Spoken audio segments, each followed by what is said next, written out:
Assalamualaikum. Korang semua pernah tengok cerita Karama dekat TV3 tak? Yang malam Sabtu tu. Dekat situ ada banyak cerita yang kita boleh jadikan sebagai teladan. Jadi, saya ingin membuat review ataupun ringkaskan sebuah cerita daripada cerita Karama itu juga yang bertajuk Peninggalan Aku. Okey, cerita ini mengisahkan tentang seorang ayah yang bernama Arash yang kematian isterinya dan dia tidak mengambil tahu tentang anak-anaknya iaitu Fatihah dan Faris. Dia tidak mahu ambil tanggungjawab untuk menjaga anak-anaknya iaitu Fatihah dan Faris kerana dia percaya bahawa arwah isterinya telah berlaku curang terhadap dirinya. Jadi, dia tidak mahu mengaku bahawa Fatihah dan Faris itu adalah anak kandungnya. Sampaikan dia tidak ambil tahu dan tidak mahu menjaga anak-anaknya, dan padanya ibu mertua dia lah yang mengambil tanggungjawab ini untuk menjaga Fatihah dan Faris. Sampaikan pada satu hari ibu mertuanya telah jatuh sakit dan disahkan meninggal dunia. Jadi nasib Fatihah dan Faris malang, tiada siapa lagi lah yang akan menjaga Fatihah dan Faris. Ayahnya Arash telah membawa pulang Fatihah dan Faris dan berjumpa dengan isteri barunya iaitu ibu tiri kepada Fatihah dan Faris. Dan isteri barunya mempunyai seorang anak yang bernama Izhan. Izhan adalah seorang anak yang bertuah kerana Arash dan ibunya menjaga Izhan dengan penuh kasih sayang dan diberikan apa saja. Apa yang Izhan minta semua dapat. Tapi malangnya Fatihah dan Faris tidak sebegitu. Mereka telah dilayan dengan buruk dan diberi bilik bekas orang gaji Arash. Pada masa yang sama juga, Arash memberi tanggungjawab untuk menjaga Fatihah dan Faris itu kepada isteri barunya.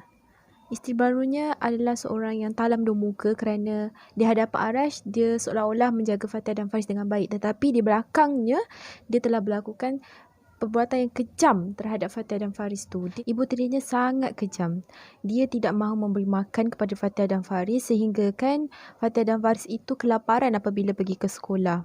Sampaikan satu hari tu Fatihah dan Faris tak ada duit dan dia hanya mampu minum air paip daripada surau sekolahnya itu. Dan apabila waktu rehat, mereka hanya lihat aja kawan-kawan mereka makan di kantin. Sampaikan pada satu hari, guru kaunseling di sekolah mereka iaitu Cikgu Wahidah telah nampak apa yang berlaku terhadap Faris dan Fatihah itu, dan Cikgu Wahidah telah menghampiri mereka dan tanya, kenapa Fatihah dan Faris tidak makan? Tapi Fatihah dan Faris tidak mahu menceritakan tentang apa yang berlaku terhadap mereka. Mereka hanya diamkan diri dan suatu hari Cikgu Wahidah telah datang ke rumah Arash kerana ingin melihat sendiri apa yang telah berlaku terhadap Fatihah dan Faris. Tetapi ibu tirinya tidak mengizinkan Cikgu Wahidah untuk masuk ke rumah. Malah dia telah menolak Cikgu Wahidah itu di jalan raya sehingga Cikgu Wahidah jatuh dan berlaku sedikit kecederaan di situ. Jadi Cikgu Wahidah mula rasa sangsi dan dapat bukti bahawa ibu tirinya dan Arash tak bertanggungjawab dan telah melakukan perkara yang buruk terhadap Fatihah dan Faris. Ibu tiri Fatihah dan Faris tidak puas hati terhadap Cikgu Wahidah. Jadi dia telah beri saman kepada Cikgu Wahidah dan Cikgu Wahidah dikehendaki untuk pindah ke sekolah lain. Begitu juga kepada Fatihah dan Faris, mereka telah dipindahkan di sekolah tahfiz. Jadi pada hujung tahun, iaitu habis saja pengajian di sekolah tahfiz itu, Fatihah dan Faris dikehendaki untuk pulang ke rumah. Tetapi Arash dan ibu tirinya tidak mahu mengambil Fatihah dan Faris dan akhirnya Fatihah telah menelefon Cikgu Wahidah dan meminta Cikgu Wahidah untuk menjaga dia dan adiknya iaitu Faris. Setelah beberapa tahun, Fatihah dan Faris pun besar. Jadi Faris telah melanjutkan pengajarannya di universiti luar negara. Tapi Fatihah telah menghidap kanser hati dan disahkan meninggal dunia. Sebelum Fatihah meninggal dunia, dia telah membuat satu wasiat dan meminta Faris untuk menunaikan wasiat itu. Tapi Faris tidak mahu buat sedemikian dan Aiman lah anak kepada Cikgu Wahidah yang mahu menunaikan wasiat Fatihah itu. Tetapi Aiman berasa sangat sayang terhadap Fatihah. Jadi sebelum dia menunaikan wasiat Fatihah itu, dia telah berpura-pura menjadi Faris dan datang ke rumah Arash dan juga ibu tiri Fatihah dan Faris. Suatu hari Aiman melihat bahawa Izhan, anak yang selama ini Arash dan ibu tirinya beri kasih sayang cukup, telah membuang Arash dan ibu tirinya. Jadi Aiman mengambil kesempatan ini bahawa diri dia adalah Faris dan dia telah berlaku kejam dan membalas dendam apa segala yang telah dilakukan oleh Arash dan ibu tiri Faris terhadap Faris dan Fatihah sewaktu mereka kecil dahulu. Kerana dia amat sayangkan Fatihah dan dia mahu membalas dendam sebelum dia menunaikan wasiat Fatihah tersebut. Sampailah pada suatu hari, Aiman yang telah mengaku dirinya Faris telah menghantar Arash dan ibu tiri Faris ke rumah penjagaan orang-orang tua. Dan Cikgu Wahidah telah tahu bahawa Aiman berpura-pura menjadi Faris. Aiman telah mengurung mereka, dia telah melakukan perkara-perkara kejam sebagaimana Fatihah dan Faris telah lalui. Tapi apakan daya, Cikgu Wahidah telah menasihat Aiman supaya tidak berlaku begitu, tidak melakukan sebegitu rupa. Jadi Aiman telah meminta maaf kepada Arash dan ibu tirinya sangat menyesal.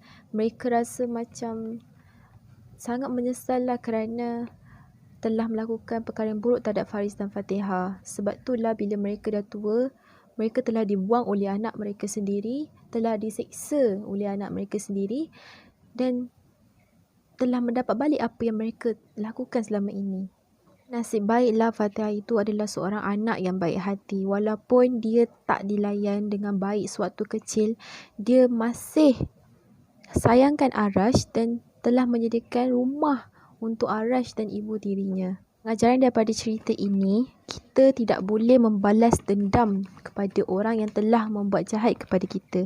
Sebab cuba korang bayangkan kalau kita masih balas dendam tu terhadap orang lain, sampai bila perkara buruk tu nak berhenti?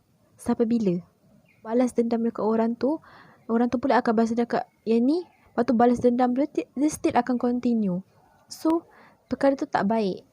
Jadi kalau kita sepatutnya sedar dan rasa macam, oh aku kena hentikan perkara buruk ni, aku kena belajar memaafkan orang. Pepatah Melayu ada mengatakan, melentur buluh biarlah dari rebungnya. Sebab cuba bayangkan kita ajar perkara yang buruk terhadap anak-anak kita, tak mustahil nanti bila dia dah besar, dia akan buat perkara buruk tu. Sebab mak bapak dia dah ajar dia daripada kecil. Jadi dia dah terbiasa dengan perkara tu. Macam yang telah dilakukan oleh Arash dan juga isterinya yang baru tu, dia telah mengajar Izhan untuk berlaku buruk terhadap Fatihah dan Faris. Padahal perkara tu buruk, tapi mak dia macam menyembunyikan keburukan tu dan mengatakan itu adalah perkara yang benar. Kita tak boleh buat macam tu dekat anak-anak kita, okay? Sebab nanti mereka akan rasa benda tu, apa yang mereka buat tu adalah baik, padahal benda tu adalah buruk dan itu adalah tidak baik sama sekali. Dan yang ketiga, seperti Cikgu Wahidah yang mempunyai hati yang luhur, walaupun dia hanya menjaga Fatihah dan Faris tu, dia telah memberi kasih sayang cukup kepada Fatihah dan Faris sehinggalah mereka besar. Pengajaran yang terakhir adalah kita semua mestilah percaya bahawa karma itu wujud. Kalau kita buat buruk dekat orang lain, tak mustahil perkara buruk itu akan jadi kat diri kita. Tapi kalau kita buat baik dekat orang, perkara baik itu juga akan datang dekat kita. Jadi apa orang kata dalam bahasa Inggeris tu, what you give you get back. Kita tak nak benda buruk berlaku dekat kita, jadi kita kena buat benda baik dekat orang.